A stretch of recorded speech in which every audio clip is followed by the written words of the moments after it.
Welcome to the Eye Opener. I'm your host, Michael Lewis. New census results showed 2020 voter turnout was at an all-time high, yet the Democrats say people are being suppressed to vote. Liz Cheney has been ousted. She didn't learn her lesson and continues her criticism on the former president. However, a new discovery of her family business may offer insights on why she's always so anti-Trump. The cyber attack on the Colonial Pipeline is causing widespread fuel shortages. People are starting to realize the importance of a gas pipeline to the country. Not trusting the auditors, a Windham resident filed a last-minute lawsuit to delay the New Hampshire audit. He asked the state to make voting data public. Was his request fulfilled? Okay, my friends, let's take a closer look together. Senate Democrats are moving forward with their federal takeover of elections. Yesterday, Senate leaders from both sides testified before the Senate Rules Committee to consider amendments to the Bill S-1, the Senate version of H.R. 1, which was passed in the House along party lines. The election reform bill's official name is For the People Act. That's how hypocritical progressives are. Since its introduction to Congress, Republicans denounced the bill as a naked power grab. Critics mocked For the Corrupt Politician Act should be a better name for it. Here's what Democrats are proposing: mandating in-person early voting in all states, abolishing common sense state voter ID laws, requiring states to offer no excuse absentee voting, establishing automatic and same-day voter registration across the country, requiring most states to create independent redistricting commissions for future cycles. Senate Majority Leader Chuck Schumer claims the bill will combat state-level voting laws that, quote, carry the stench of oppression. Minority Leader Mitch McConnell responded, "Our democracy is not in crisis, and we're not going to let one party take over our democracy under the false pretense of saving it." McConnell questioned, why are Democrats so hell-bent on doing whatever it takes to rewire our democracy on a thoroughly partisan basis? Despite the mounting pushback from the Republican Party, Schumer's got plans. He has several ways to advance the legislation to the Senate floor. Once S-1 reaches the Senate for a vote, Republicans will filibuster it. But Schumer is trying his best to dig up obscure budget rules that could allow Democrats to bypass the 60-vote requirement. If he succeeds, Kamala Harris, as president of the Senate, will break the 50-50 tie to pass the bill. All that stands in the way of the scheme are two Democrat senators, Joe Manchin and Kyrsten Sinema. They have openly opposed their party's attempt to abolish the filibuster. If either one is able to remain courageous and keep their word, the disastrous S-1 will not pass. Radical Democrats have been crying voter suppression for months, but a new 2020 census results has just smashed that narrative. The 2020 election had the highest voter turnout since 1992 at 66.8%. Voter registration is also at an all-time high since 2000 at 72.7%. The election also saw the largest increase in voters between two presidential elections on record. It had 17 million more people voting than in 2016. Now, since the left is so hooked on race, let's look at the numbers broken down by race. Compared to 2016, voter turnout across all races increased. Asian registration saw the largest increase of 10% to 59%. For blacks, although the 2020 numbers didn't exceed the turnout in 2012 and 2018, the overall turnout rate is well above the number for Asians and Hispanics by roughly 15%. The left claims African Americans need more help with voting? Doesn't look like it. But the most stunning finding in the new census result is the total vote tally in the 2020 election. According to the census, the number of people that voted in 2020 was 154,628,000.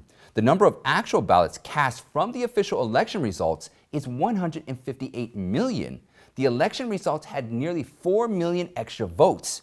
In the past, there were times the census data missed the mark. However, in almost every mismatch, the Bureau over-recorded people who voted not under. In 1992 and 1996, the Bureau over-recorded 9 million votes. In 2004, the Bureau over-recorded 4 million. Even in the highly contested 2000 election, the Bureau also over-recorded 6 million votes. It makes sense to expect a higher census number than the official number because some ballots are just ineligible to be counted. But 2020 got it reversed. The Bureau suddenly under-recorded votes by 4 million. This is something mainstream media would never tell you. This morning, House Republicans ousted Liz Cheney from her leadership role. Cheney drew increasing criticism with the GOP for her relentless attack on former President Trump and deviating from the party's goals. After she was voted out, Cheney still wouldn't let go of Trump. She told reporters she'll do everything that she can to prevent Trump from becoming president again, but stressed she didn't feel betrayed by her fellow Republicans. Following the vote, Trump issued another harsh criticism of Cheney. He called her a talking point for Democrats on issues regarding the border, gas lines, infiltration, and the Middle East. Trump also made a prediction that Cheney may soon work for CNN or MSNBC as a contributor. Why is Liz Cheney so out of step with the Republican Party? The answer may lie in the Chinese Communist Party. Cheney's husband, Philip Perry, serves as a partner at Latham & Watkins, a law firm with offices in Shanghai and Beijing. Perry landed the position after serving in the Bush administration. Latham & Watkins has worked with clients tied to the CCP's military and employs former CCP officials to carry out the company's, quote, Greater China practice. As part of its Greater China practice, Latham & Watkins advised Chinese Communist Party-linked technology firm Tencent on its investment in an American company. Tencent is CCP's big tech, a company that cannot say no to Chinese officials if they come for help. Tencent provides a foundation of technology-facilitated surveillance and social control for communist regime. Latham & Watkins also boast how it successfully persuaded the U.S. government to lift Trump-era sanctions on state-owned shipping corporation, COSCO. COSCO is a controversial Shanghai-based logistics company. A task force in the House had labeled it as a thinly veiled arm of the Chinese military. In short, Latham & Watkins is a firm that provides services to the hostile communist regime in China. Perry has made tons of money out of it. The Trump administration has been so tough on the CCP. Is this the real reason that Cheney disagrees with everything about Trump? Liz Cheney isn't a typical Republican, but California Governor Gavin Newsom is a typical radical Democrat. It appears Newsom is trying to rescue himself from the recall through an expansion of the state's stimulus paychecks. Newsom announced on Monday that California is set to have a historical $38 billion discretionary surplus in 2021. To spend this money, Newsom proposed a $100 billion California Comeback Plan, which triples the state direct stimulus effort to include a total of $12 billion cash payments to Californians. He touted the proposal as the biggest state tax rebate in American history. Two-thirds of Californians will receive a stimulus check of at least $600, and families with kids will get an additional $500. Gavin Newsom just doesn't have a clue on why he's being recalled. Small business owners are furious about his prolonged lockdown, which has destroyed the economy. Californians want the state to open up and get back to work. Yesterday, we talked about how Biden's excessive unemployment checks are discouraging people from returning to work. Many workers are simply getting paid higher from Biden's subsidies than what business owners could offer them. So why bother going back to work? Now, Newsom is sending more paychecks to Californians. Small business owners won't be able to afford the cost of employees even if they are allowed to open.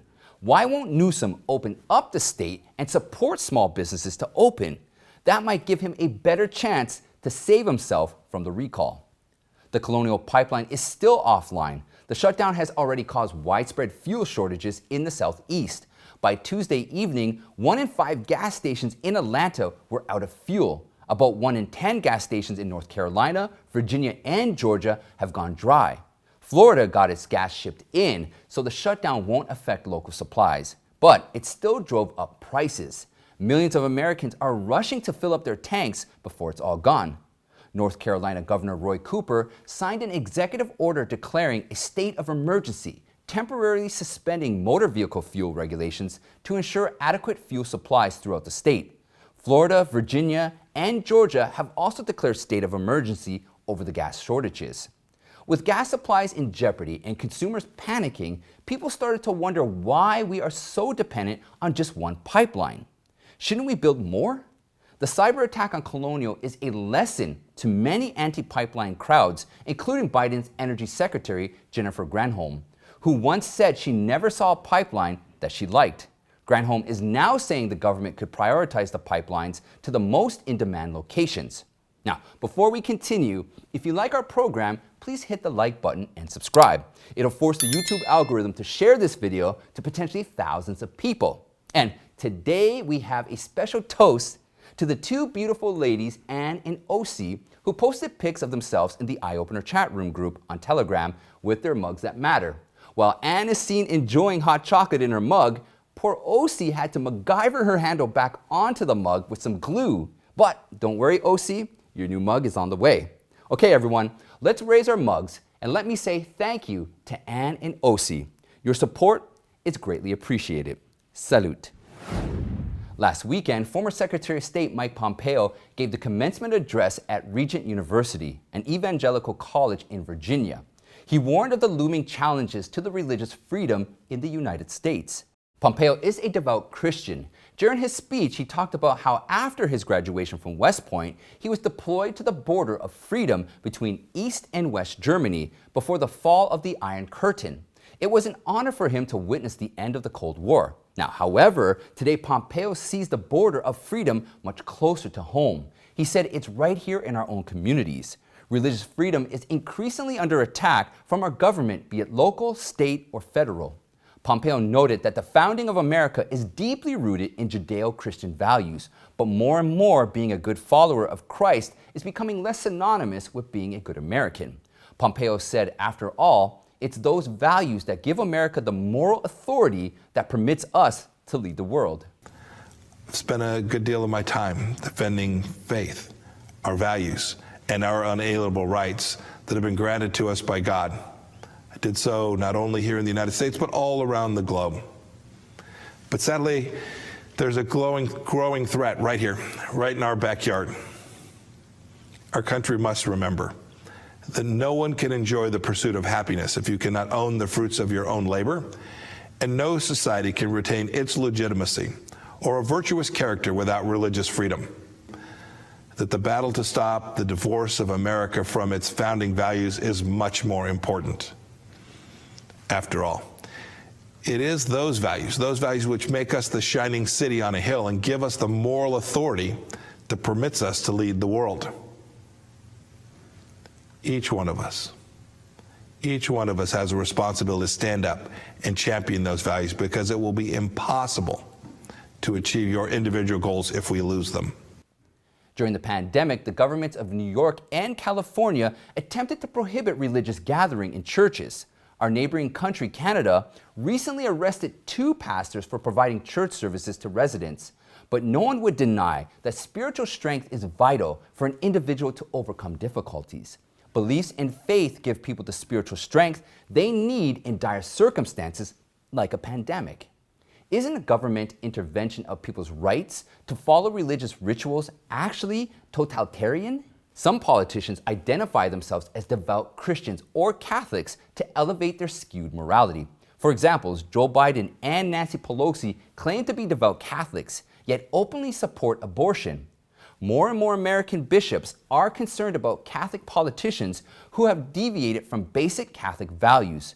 President of the U.S. Conference of Catholic Bishops, Archbishop Jose Gomez, recently wrote a letter before the national meeting in June. The bishop will discuss plans to exclude Catholic politicians from communion over their abortion stance. It's more a matter of avoiding the scandal that can be caused when prominent Catholics in whatever walk of life are advocating something that's denial of a basic human right and claiming to be a good Catholic in good conscience. I need to be very clear in the teaching. Catholics do not deny fundamental human rights and remain in good standing in the church. Sure. So, Archbishop, can you be a devout practicing Catholic and support abortion? Absolutely not. Absolutely not. I guess people like Biden and Pelosi will have to make a choice between being Catholics or pro-abortion. A Windham, New Hampshire resident on Monday filed a lawsuit to delay the forensic audit of the town's state representative's race. Ken Eyring, like many other citizens of Windham, doesn't trust the Board of Selectmen's choice, Mark Lindeman, as one of the auditors. Lindeman from Verified Voting earlier called for a halt of the ongoing audit in Maricopa County, Arizona. Eyring said he's asked the Superior Court in New Hampshire to delay the audit long enough for data contained in the town's voting machines and paper ballots to be made available to the public. Eyring said he would turn it over to his own forensic team to validate what Verified Voting is about to present. Eyring filed the lawsuit minutes before the court's closing and ordered the release of all documentation related to the audit under New Hampshire's right to know law. The defendants in the case are the state's Department of Justice, Secretary of State William Gardner, and the town of Windham. In his filing, Eyring wrote that data contained in the voting machines could be destroyed. When the machines are audited, it's critical to allow for the copying of all data prior to the forensic audit procedure to begin. Eyring said in an interview, the bottom line is there are irregularities and glitches all across the country, primarily in the swing states on November 3rd and in the day after. The recount in Windham had raised a lot of concerns because that was the largest unexplained discrepancy in the history of New Hampshire. Eyring also noted a conflict of interest that the Board of Selectmen was able to choose who would conduct the audit. The board had already overseen the election of the largest discrepancy in the state, and now those same selectmen would choose who would find out what went wrong. He said the optics are very bad with that. However, after a 30-minute emergency hearing of the case yesterday afternoon, Superior Court Judge Dan Hilaire denied Eyring's request. During the hearing, Assistant Attorney General Anthony Galderi argued the information sought by Eyring is exempt from the right to know law and must remain private. Galderi also claimed Eyring's request was outside the boundaries of the state law, setting out specifics on who would conduct the audit and how it would be conducted. The Assistant AG accused Eyring for attempting to frustrate the legislature and the process of the audit. All that Eyring was trying to do was to have the data necessary to run a separate test of the ballots with an independent audit team of the citizen's choice. What seems reasonable is not obvious to Hilaire or Galderi. Judge Hilaire instructed Eyring to ask the state to release the data in a separate request. But this is unlikely to be the end of the Windham saga. We'll keep a close eye on the development. In the Sunshine State, Governor Ron DeSantis signed a new bill to enhance Second Amendment rights. The new law prohibits local governments from enacting their own gun control laws and strengthens a 2011 law to make local governments pay up to $100,000 for enforcing firearm regulations. Local officials could also face an additional $5,000 fine and possible removal if they pass gun regulations. Florida's new law banning gun control is stricter than anything on the books since 1987. This new legislation will take effect on July 1st. Protecting the rights to bear arms is only part of a long list of actions from the Republican governor. DeSantis opened up Florida, issued bonuses to first responders, sent a powerful message to rioters, banned vaccine passports, and blocked critical race theory from school. All opposite to what the left is trying to force on the country. This has made Florida a national model and catapulted DeSantis to the top of the list of presidential candidates for 2024. And that's it for today, my friends. Check out this playlist right here for more eye-opening content. You can join me on the Eye Opener Telegram chat room and follow me on YouMaker, Gab, and Parler. Now, don't forget, please sign up to the email list so that we can stay in contact with each other. I want to thank you all, and I'll see you next time.